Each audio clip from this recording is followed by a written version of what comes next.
2026 আমরা কাটোয়া-মুকপুর ক্যান্দাস যাত্রী কল্যাণ সমিতি ও আমাদের বেশ কিছু সহযোগী সংগঠনের সহযোগিতায় কাটোয়া-মুকপুর লাইনের 3 জোড়া ট্রেন বৃদ্ধির দাবিতে কণ্টকনগর তথা হিরেনসাং বর্ণিত কাটোয়া শহর, হিরেনসাং এই শহরকে কণ্টকনগর হিসেবে চিহ্নিত করেছিলেন।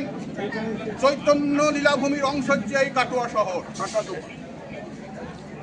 মীর কাসিমের সঙ্গে ইংরেজদের যুদ্ধস্থল হচ্ছে এই কাটোয়া শহর। অজয় ভাগীরথীর মিলনস্থল হচ্ছে এই কাটোয়া শহর। ইন্দ্রাণী পরগনা তথা কাটোয়া মহকুমার প্রাণকেন্দ্র হচ্ছে এই কাটোয়া শহর। আমোদপুর কাটোয়া রেল লাইন নিকটবর্তী এলাকায় প্রায় 40 থেকে 50 লক্ষ মানুষের বসবাস করে।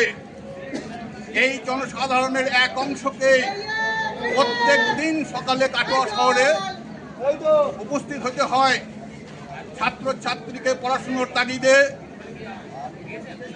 রোগীকে চিকিৎসার করতে, ব্যবসাদারকে বাণিজ্যিক কারণে এবং কৃষককে কৃষিজাত পণ্য নিয়ে এসে এই কাটোয়া শহরে আসতে হয়।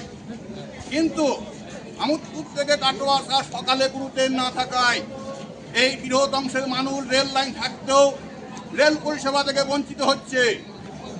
তাই আমরা ভারতীয় রেল মন্ত্রকের কাছে করজোড়ে অনুরোধ করছি যাতে অবিলম্বে কাটোয়া-মুকপুর লাইনে যে 7/12/2025 তারিখে যে গীতা স্পেশাল ট্রেনটি চালানো হয়েছিল সেই ট্রেনটিকে অবিলম্বে কাটোয়া-মুকপুর লাইনে স্থায়ীভাবে চালানো হোক।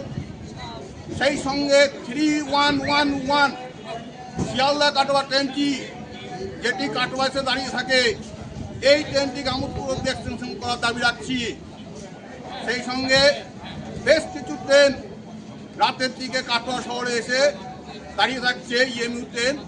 এই ট্রেনগুলিকে যদি রামপুরহাট বা আমোদপুর অবধি এক্সটেনশন করা যায় তাহলে ওই ট্রেনগুলিকে সকালের দিকে আবার আমোদপুর থেকে নিয়ে এসে আমরা কাটোয়া যাওয়ার ট্রেন পেতে পারি।